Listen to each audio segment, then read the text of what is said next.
I'm Corbett Wall with DV Auction, here with your feeder flash for Friday, August the 5th, brought to you in part by Noromycin by Norbrook. Noromycin is an economical 300 milligram oxytetracycline that delivers the same amount of antibiotic as 200 milligram options in a lower volume dose. For more information, go to norbrook.com. It's always sad to see when a local sale barn shuts down. To me, it's more sad when it's a long-established stockyard facility, and it seems like every few months we see a few more of these and a few more of these. The latest for it to happen to is Montgomery, Alabama Stockyards.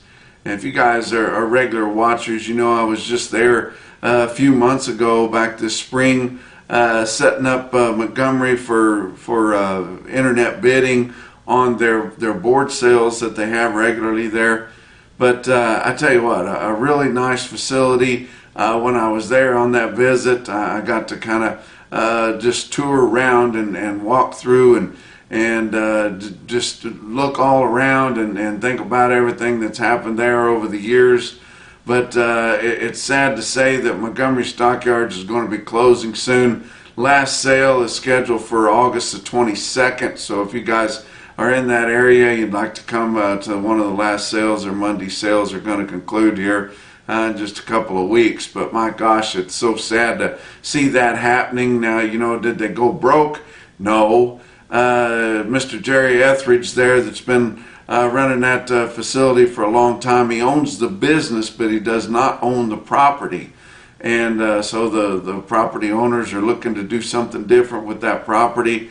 And that's one reason that the receipts at these smaller sale barns have been kind of waning in recent years, because property values have gone up for everything, especially you know, just outside your big cities like Montgomery's a pretty good sized city there, and your small producers that are around that city, you know, their land is worth a lot more than what they can afford to run cows on it.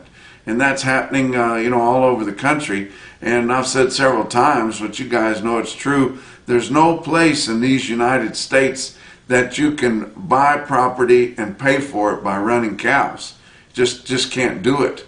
But you know, our smaller producers, the guys that just have a handful of cows and sell their calves, you know, mostly one at a time, that they're dropping like flies, and we just continue to see them go by the wayside. You know, part of it's because of the more expensive inputs on everything that has to do with inflation. Another thing is, seems like continual droughts in our bigger production areas, and that leads to feed costs, which, you know, goes back to your inputs. But the supplemental feeds are just costing way more than you can afford to feed those cattle to really justify keeping them around.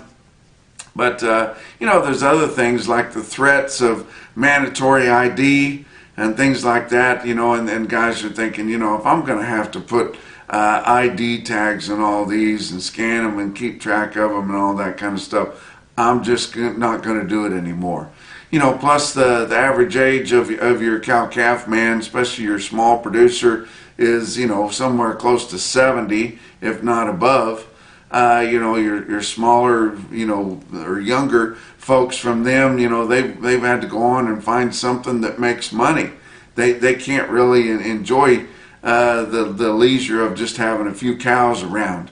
And so you know, we're just seeing some of these smaller sale barn facilities close up around. Now, Montgomery Stockyards, the business is going to continue on. They're going to continue to have their board sales, which, like I said, they have on a regular basis. They recently teamed up with DV Auction, and we are putting those online, the World Wide Web, and you know, they can also you know, have internet bidding on there. Back to the first sale that they did with DV Auction, when I was there, I was a little bit down, because we had a big buildup of it being on DV Auction, and they had a good run of board yearlings there coming off the ryegrass, and I was excited that people were going to be bidding online. And that first particular sale, we didn't have any bids online. We had several people watching, and several people that were on the phone to buyers in the seats were watching online to see what the videos look like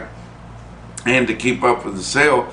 But we indeed didn't have any bids online, which is not uncommon. You know, it takes a little bit for it to keep going, but just in a few board sales that they've had online this summer, and they had one Monday, or I guess it was Wednesday this week, or Thursday, I guess. They had one this week, and I talked to the guys there, and they had several bidders online. They had active bidding online from buyers that don't normally participate in those board sales in Alabama, especially Montgomery Stockyards board sale.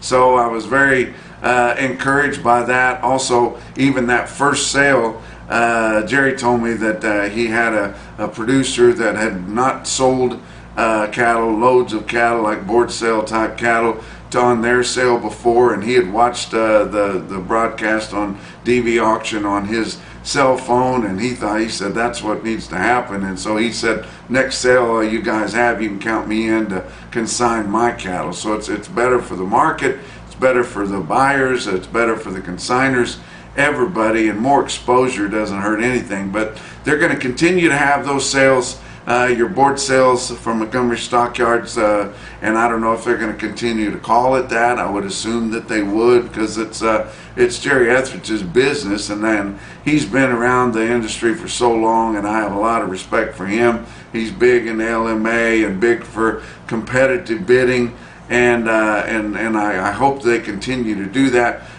It's kind of tough on some of the younger guys that have been around there, and they work day in, day out around the stockyards. And a fellow market reporter of mine that worked for the state of Alabama, Daryl Stokes, I'm sure he'll still be active with the board sales and selling the loads of yearlings.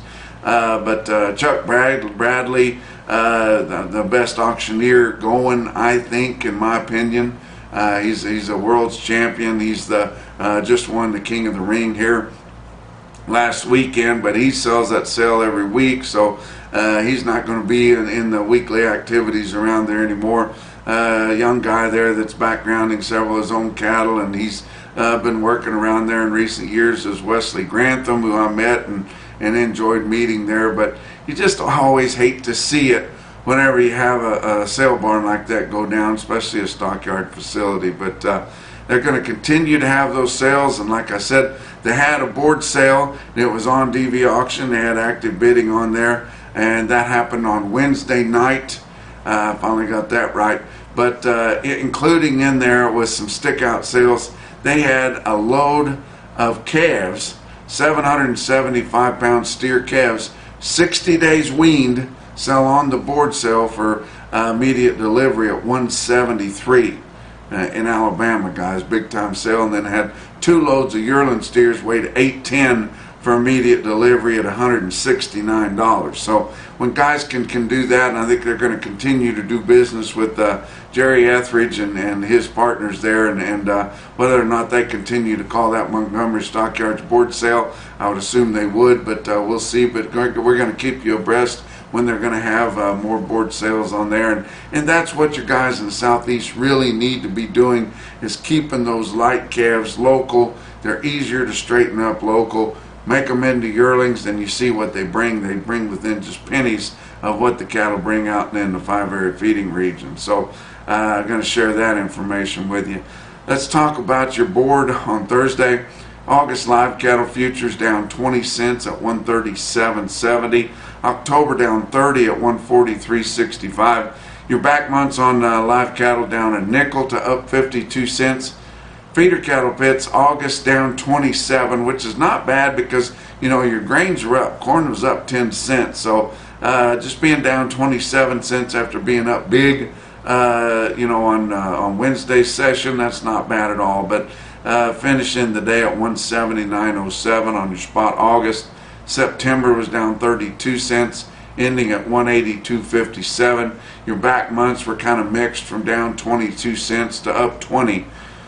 Fat cattle trade continued. We had a little bit of trade, Tuesday, Wednesday, and Thursday. Your confirmed sales on Thursday in Iowa, 2,300 head. They've sold only 15,600 head negotiated for the week. Live sales 142 to 146, and we hadn't seen the 146 until Thursday. Yes, it would be by a regional smaller packer, but still it's nice to put a top on the market there. But a lot of cattle selling from 142, 3 and 4 in the northern plains. Did have some dress sales confirmed in Iowa at 227. Nebraska sold 2,700 head confirmed on Thursday. Only 18,100 head for the week negotiated in Nebraska so far. 143 was the live price. Dress sales from 225 to 226. Talk about your Kansas sales, 9,500 head there, and 14,200 head for the week. So pretty snappy trade on Thursday in Kansas for the way things are. But your market's only 136. Your spot board, and we're within the month, pretty decent, is nearly 138. So that's an extra, $2 loss on the basis, on the negative basis there for hedged cattle feeders, which they usually enjoy a positive basis there. But Texas, 6,700 head, that's quite a bit for them. 10,300 head for the week. That would be enough to consider that fairly robust in Texas. But live sales 135 mostly to 136. But box beef cutout values were lower on Thursday afternoon. Choice cuts 266.28 down 166. Your selects down 95 cents at 240.35. Slaughter picked up the pace a little bit here late in the week. 497,000. That's 2,000 more than last week. We'd been running behind last week, but now we jumped up ahead of them. 2,000 more than last week. 14,000 more than the same week a year ago. Actual slaughter information for the week ending July the 23rd come in with average dressed steer carcass weights at 893 pounds. That's 4 pounds bigger than the previous report, which had kind of zoomed up there from the report before that. And it just goes to show you that our show lists are not green anymore. The cattle getting some weight to them again.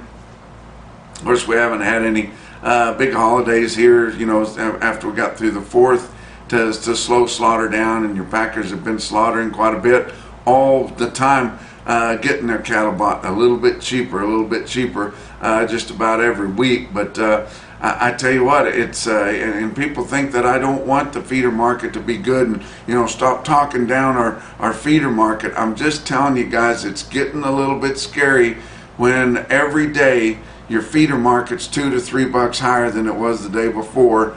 We've got pretty expensive cost of gains here. You look at corn, it was up 10 cents on Thursday, settling at 6.06 and a quarter cent a bushel. Beans up 48 cents at 14.17 and 3/4. Kansas City hard red winter wheat for September, conclusion of harvest, up 24 and 3/4 cent at 8.60 and a quarter. All that because China is kind of upset and continuing their threatening ways here. But we've got to pay attention here. We don't want to get to betting on the come too much. Pretty much all the yearlings that's been bought in loads are betting on the come, and they're betting on a big basis when they hedge those cattle. And who knows what your basis is going to be anymore, because your board doesn't necessarily follow your cash market anymore, and we don't have a lot of transparency in your fed cattle cash market. And so I tell you guys when things are great. I tell you things when they're too cheap, but they may be getting too high, guys. They just really may. But let's talk about your market of the month. I give you one of those every month. Just a sale barn, a brick and mortar sale barn that's really been doing a good job for their customers. Of course, I don't know how you could deny this month it's going to be Winter Livestock in Dodge City, Kansas. Winter Family does such a good job there. Just this past week, they marketed 14,000 head through their sale barn, and had the King of the Ring sale with all the big prices I told you, and then come back the very next Wednesday for their anniversary sale, and it was even higher than the King of the Ring sale with just 3 or 4 days in between. They had the Cattle Marketers Hall of Fame induction ceremony, and everything about that just promotes competitive bidding on cattle, and I think it's a great thing, and I think they're working hard for their customers at Winter Livestock in Dodge City, Kansas, and I want to congratulate them for being the market of the month. Coming to you here from Dodge City, Kansas, back again for the Cattleman's U event here on Friday. Going to be speaking on a panel with my friend John Campbell and also Kelly Payne from Oklahoma National Stockyards. Was able to have a nice dinner on John Campbell on Thursday evening before we went to the rodeo at Dodge City Roundup on Thursday evening, but really enjoy him, and he's such an ambassador for the industry.